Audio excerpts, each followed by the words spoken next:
Hello and welcome to another episode of the Modern Day Dojo. Man, today is going to be a fun one. You know, they're all fun, honestly, but this topic is a topic that I've been wrestling with for many years, and is often one of the things that I use to prove that modernizing your gym is the way to go. We're going to be talking about the language that we use. The language that we've been taught as martial arts gym owners, and how we use it. And inadvertently, I think it is doing more damage than it is helping us. And this is where I feel modernization of our language, of our terms, of how we talk about the martial arts. If we choose to modernize it, it can help us immensely. But first, I want to tell you a story. So one of the things that I remember as an instructor, we all have students that we remember that have been with us and then leave us, and they leave not just a void, but a mark on us. I remember it was years and years and years ago, and like most martial arts gyms, we started doing little pilot programs. We started in preschool programs and after school programs. And then once we had enough revenue coming in, we ended up getting some space at another fitness center. Anyways, that's how we started. It was great. And one of the students that we had there came into our gym from that preschool, and they were with us for a long time. Right now they were called our Tiny Titans. Just a nice preschool student. Came in full of energy, just an amazing attitude. The family was fantastic. He ended up growing, obviously, doing very well in the program, and evolved into our Guardian Kid program. And he just continued to grow and thrive. He was one of those golden children, those golden students that you see that are just phenomenally talented. I would often joke to him saying, we're going to hire you someday. Hey, when are you going to turn 14? And this kid was barely 10 at the time. So I was planting seeds. I think any good coach should be doing is planting seeds, making sure that you're kind of constantly planting those seeds of future employees, of future coaches, getting them to see themselves in a different way. I think that's fantastic. So this family became very close to us. Anytime they come in, we'd be talking to them. And they became not just clients, but they became friends. They were just an amazing family, strong, tight-knit, always super supportive. And we enjoyed many years of a fruitful relationship. One day after teaching an amazing class, it was a fantastic class. It was super fun. I remember high energy. I remember it to this day. I even remember the smell that was coming in. We had some a bakery or something that someone brought in some baked goods, and I remember the smell. And it's amazing how smells and memories, sounds can bring you back to a specific point. But this time, I remember Mom came up to me after class, and I was just bragging on her child, and she was like, yeah, hey, and I can tell something was wrong. I could tell it was coming. That look a parent gets.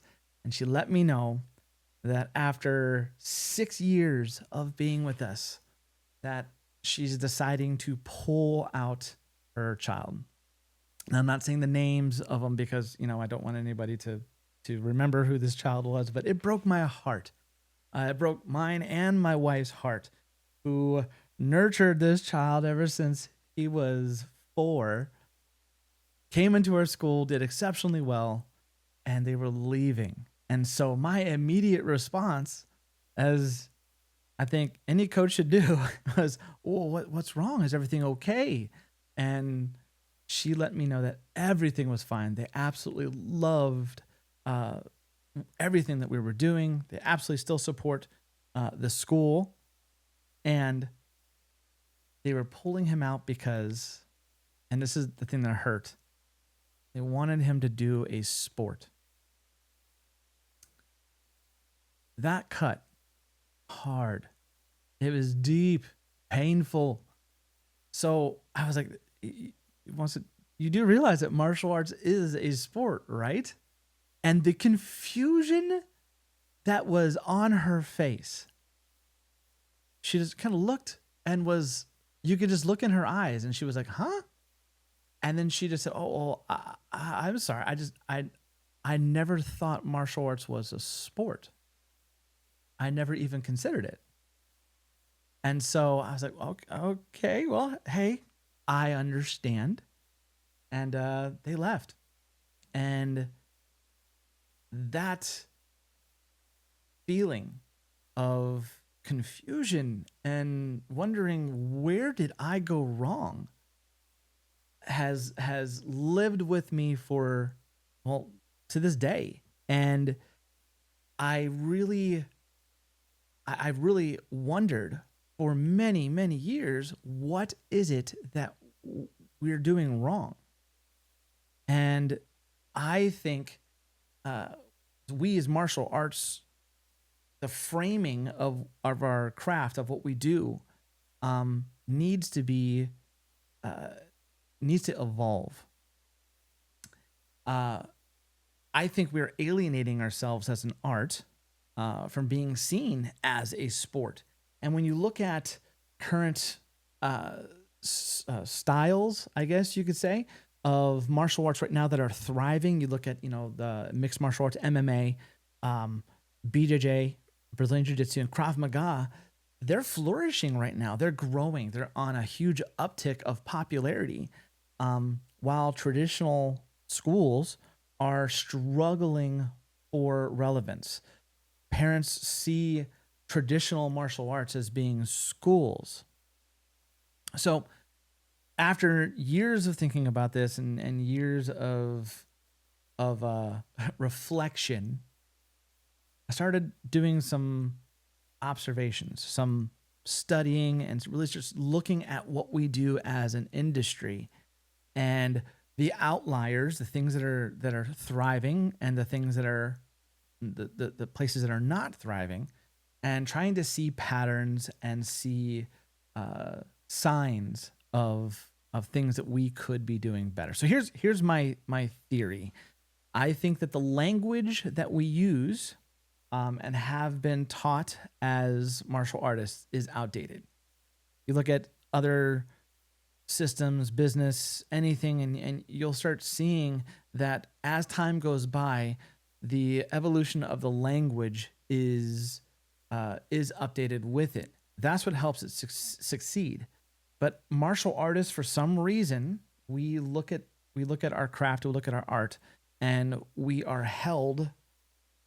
I don't know if it's because of honor or if we fear that we're being disrespectful, but we end up reverting back to this old language that we do not let evolve.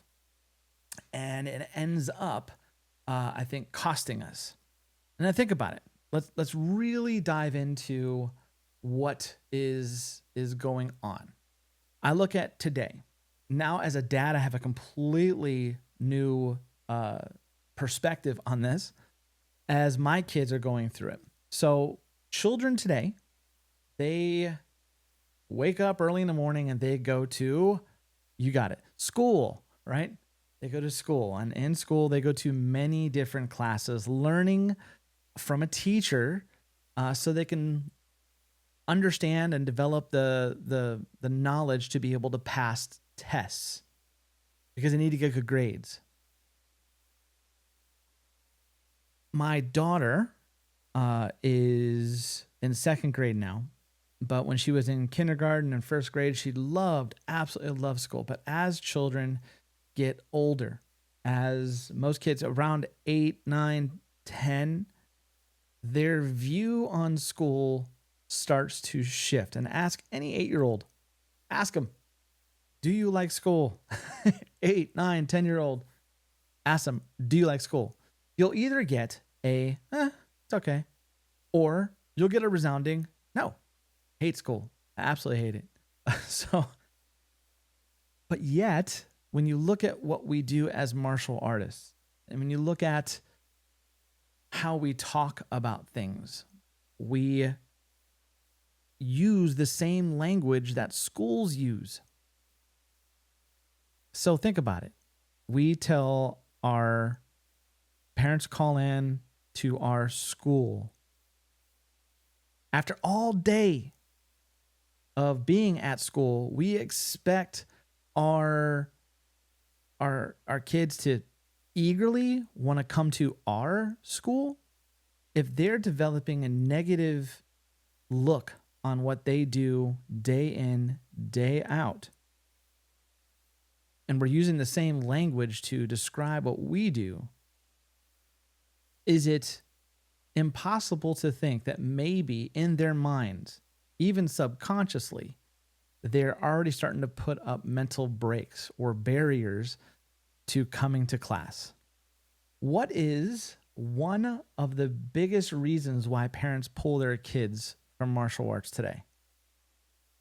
One of the biggest reasons that we get, even still, is that the parents are having a difficult time getting their child to go. So they perceive it as, well, they're just not interested in it. They perceive it as, well, I'm paying all this money for them to come to classes and they don't even want to go.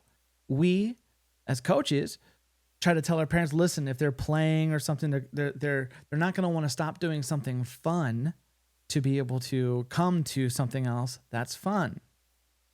Problem is we haven't phrased it as something fun. We're phrasing it, we're positioning what we do as something that they don't like and have been doing all day. So they give their parents resistance when it's time to come to your school so they can jump into your class. And then your tuition becomes an expense to a parent, not an investment. And so this is where I think we start having this breakdown. The traditions of martial arts, what we have been taught, what we have said, how we grew up going to school. We can't be late for class. We have to learn from your sensei, your shihan, your master instructor.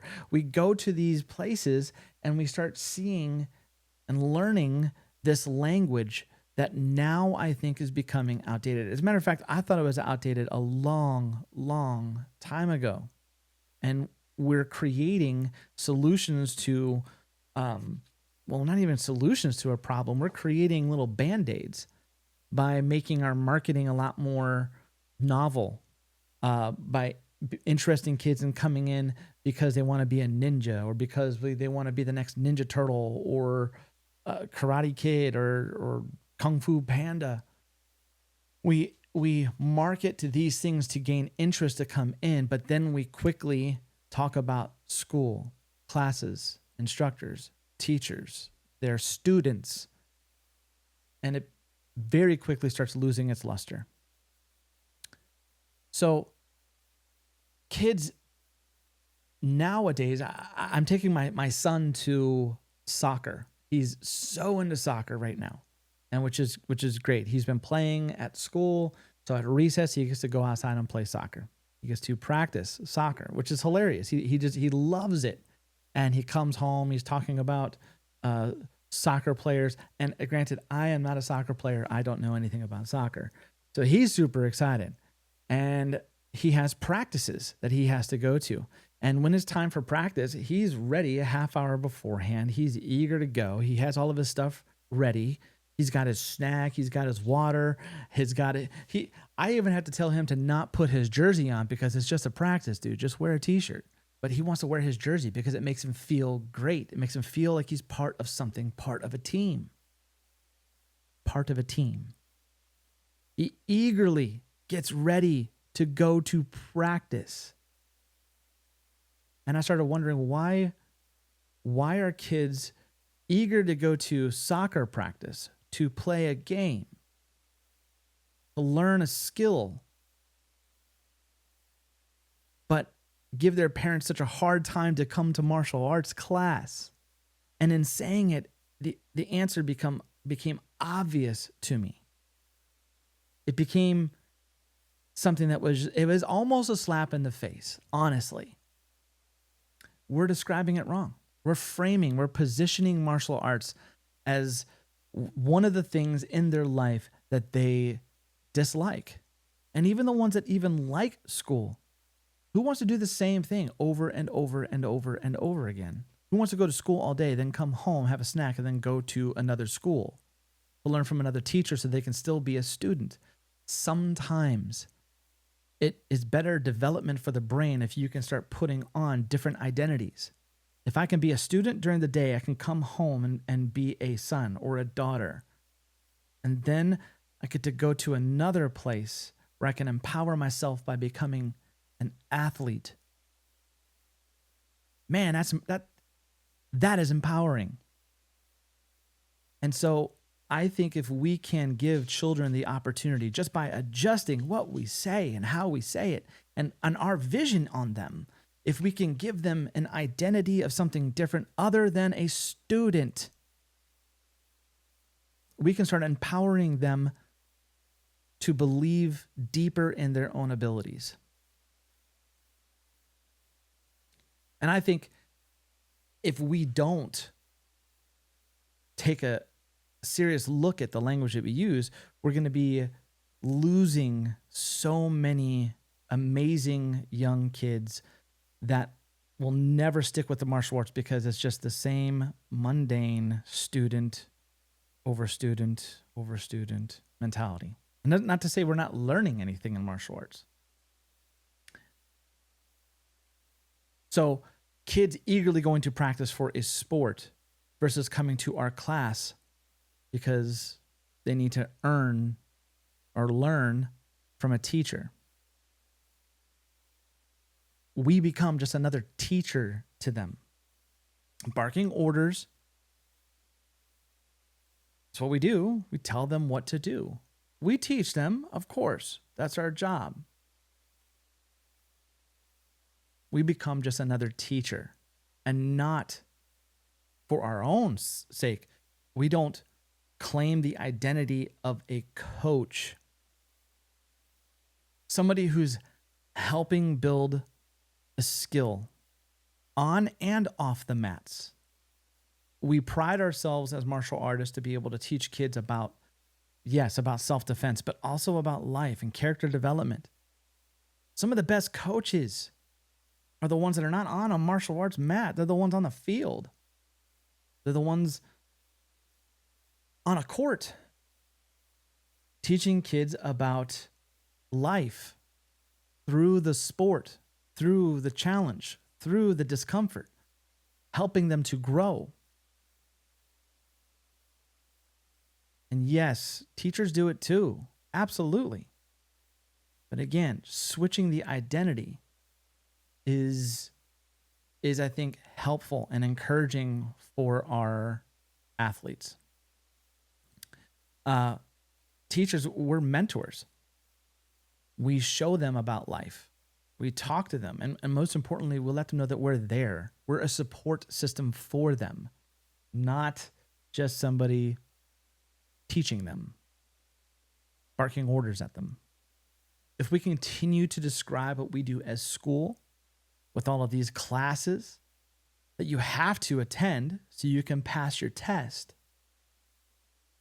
we become just another teacher demanding their respect instead of earning their respect as a coach that helps guide them to their goals.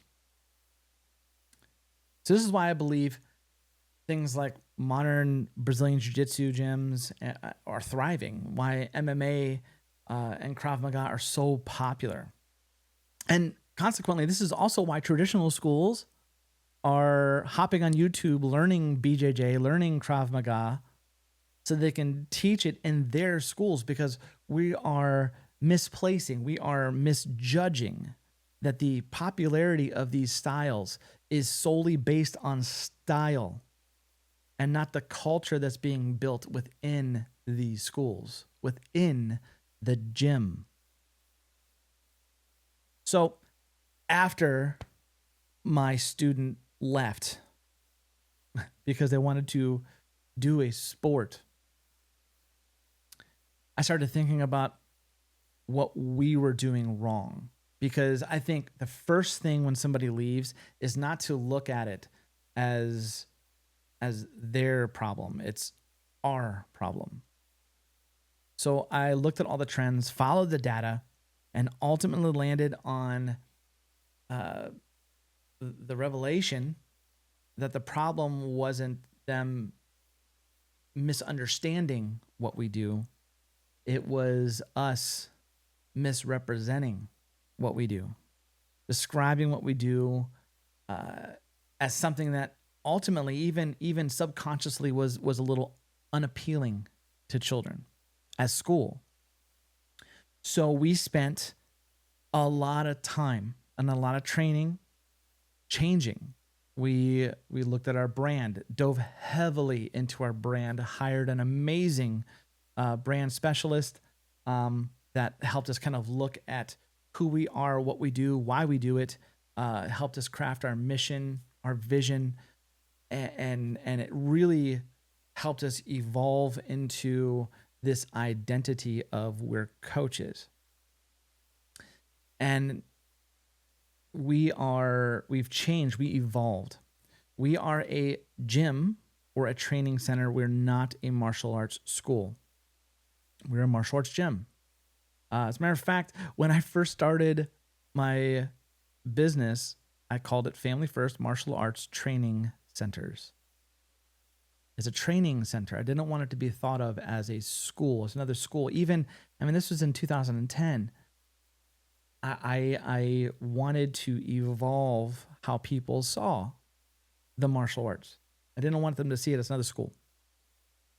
We have a team of highly motivated, qualified, engaging coaches that mentor your child to build better mental toughness and emotional IQ, not teachers, senseis, or master instructors, which, I'm sorry if I love the martial arts and I have nothing but respect for anybody who teaches the martial arts. But if you are calling yourself a master all the time, I challenge you, please consider what you're doing. Are you glorifying yourself or the martial arts?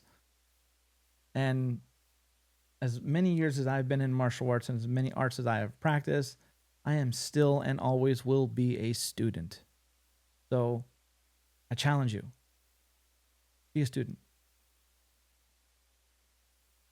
Be somebody who is always looking for the opportunity to learn. Be an athlete. Get on the floor and train. Work your body. I'm still working mine. Still learning. It's all part of evolution, and we're all in this together. So let's change. We want to encourage our athletes to get to practice so they can build bodies and minds designed for peak performance. They're not students. They're not students just coming to a class so they can be taught by another teacher, so they can pass a test, where the only draw is gamification by belt color novelty. I don't think that has any purpose. And I think that's one of the places where we're failing the most as an industry. It's how we are or where we're putting our athletes' focus. When we elevate how we talk about what we do, we can start to reach our athletes on a deeper level. When we do that, their expectations and ours are clearly defined, and we can focus on getting real results for our clients. So if you do this, if you focus on defining what we do, classifying what we do as what it really is, as coaching, as athletic development, as mentorship into personal safety, and coaching, life coaching. If we can really define what we do, classify what we do for what it really is, then the belts, all the colors, will start to mean something again. And the value proposition of our memberships will carry weight again. because it's every time a student leaves your gym for whatever reason, it's because they have lost the value proposition. Your lessons, your tuition, your membership failed to be worth the money that they're paying. And let's pray that we can do something to stop people leaving because they want to do a sport. Let's hope that we can evolve our language, our description, so we can actually keep people involved, to let them see that this is a real sport with real coaches that are helping them develop skills that are going to help them in life more than just a trophy. So we ended up putting this into practice about 2 years ago at both of our gyms, and it was a challenge. I mean, it really was, because we're so used to the inertia of what we say. I'll still even say our school or our students. But as much as I possibly can, I'm still training myself on how to evolve my language. And after a year, I would say about a year, I started noticing a difference, decrease, a solid decrease of people leaving due to sport seasons. So typically you would have a drop during baseball season. Baseball season was the biggest one, I think, because during football season, that's when we're starting to pick up in that August. Football season starts to pick up. And that's also when we have a lot of influx of new students coming in for the school season, for the beginning of school. And because of this, the offset, we're growing as a school, but sometimes it could seem like we're staying stagnant. So we're losing a lot and we're gaining a lot. Imagine what would happen if we could save a lot of those people leaving because they want to do a sport. So we put this into place, and we used to have consistently probably 10 to 14% drop off when baseball season hit. Now, after doing this for about a year, really changing the culture within the gyms, we are seeing maybe 5% or less in our attrition, which is great. We're consistently 4% or less, but during baseball season, we'll see a bump up just slightly because it's, people do want to focus on travel ball or more serious athletes. And a bonus to changing this is that when the season ends, most kids will come back from their season. And we even have some of their teammates wanting to come back as well, because their coaches are looking at them and they're saying that, they can see a massive difference in them because of them training at our gym, because they're constantly improving their athleticism, their strength, their agility, just by consistently training, even in the off season. So I can honestly say that modernizing how we talk about our gym has increased our retention, and it will increase yours too. It takes time, obviously, but this is where doing the work of deep diving into your brand, of the language that you use, the tone of voice that we use. We have videos that go out. One of our managers did a video where he just went around and had each one of the students that he would go to just stand boldly and say, "I am an athlete." How amazing is that? The identity of these kids to be able to stand up straight and say, "I am an athlete," confidently. Well, let's be honest. Some kids that walk into our gyms will never, ever be classified as an athlete. They will never be looked at as an athlete. But in our gym, they learn to push themselves. They learn that hard work pays off. And sure, they may not be starting material. They may not play on a a football team, varsity team, they may not do that. They may never do that.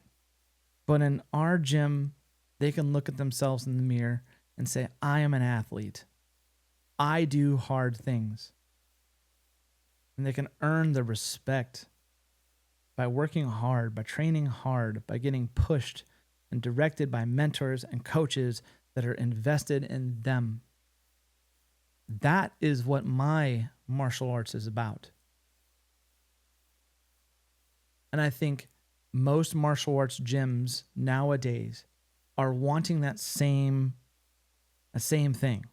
A lot of them are doing it. I mean, there's amazing martial arts gym owners out there that are just crushing it, that are doing amazing things in their communities. And then I see others that are still stuck in the past. And I think elevating what we say, what we do, can massively increase the retention of your school, but also the public view of your school. And maybe, just maybe, you'll have less people leaving your school for baseball, soccer, football, even gymnastics, because they want to do a sport. So if you're not hitting 4% less for your attrition, then I challenge you to look at this, to look and say, listen, maybe instead of investing a ton of money into Facebook marketing or having a marketing agency run ads for me, maybe one of the simplest things I can do instead of focusing on customer acquisitions is to fix your leaky bucket, is to sit down and start thinking about, do I have a lot of students leaving to do other sports? If you're not tracking that, you should. You should have an exit survey for every student that leaves your school. Every athlete that leaves your school. You should have an exit survey. You can set this up on automation. If you need help with this, let me know. You should be tracking data that is pinging you, that is letting you know, or you should be plugged into it that says, if I have an athlete that leaves because they're wanting to do another sport, you should set up a call back to them to be able to discuss this with their parents, or maybe get them to come back in after season. You should start working on fixing that attrition rate. And if you're losing, like I was, 10, 14% of your student base, I mean, for us, that's like 20 students, 20 athletes that were leaving. That's a lot of money. That's $4,000 just walking out of our gym. If we're able to save that, which gratefully we are, this year I'm able to really start seeing the benefits of it. This year I'm able to see that we are 5% versus 10% versus 14%. So this year we have 5% of our athletes leaving for the start of baseball. And that's an amazing improvement. We could start seeing it last year, but I wanted to see more data before I can really conclusively say that I believe that the change of our atmosphere, the change of our culture, is helping us retain more students. They're seeing themselves as athletes. The parents are looking at them as athletes. We call ourselves coaches. Look, I am a coach. I'm a coach. It says it on the back of my jersey. I'm wearing my jersey. This is my coach's jersey for our practices. That's right. We invite our athletes to come to practice, to learn from their coaches, because they are athletes. We treat them like this. And it's improving our attrition rate during sporting seasons. And that obviously leads to a better bottom line. That leads to more time available to impact your athletes. more mat time, more time to reach them on a personal level and improve their lives, to improve their family's life. So like I said, if you are not consistently hitting 4% or less on your preferably less for your retention, then please reach out to me. Let's have a talk. Let's sit down. Let's brainstorm some ideas and see what we can come up with. The facts are that martial arts is evolving. Times are a-changing. And the industry is evolving. And if you don't evolve with it, you will be left behind. So I don't want you to be left behind. So modernize. Look at what we're doing. Look at our language and modernize. Thank you so much once again for spending some time with me. I look forward to continuing this conversation on how we can evolve our gyms into thriving businesses, making massive impacts in our communities. That is what a modern day dojo is all about. Thank you so much, and I'll see you in the next episode.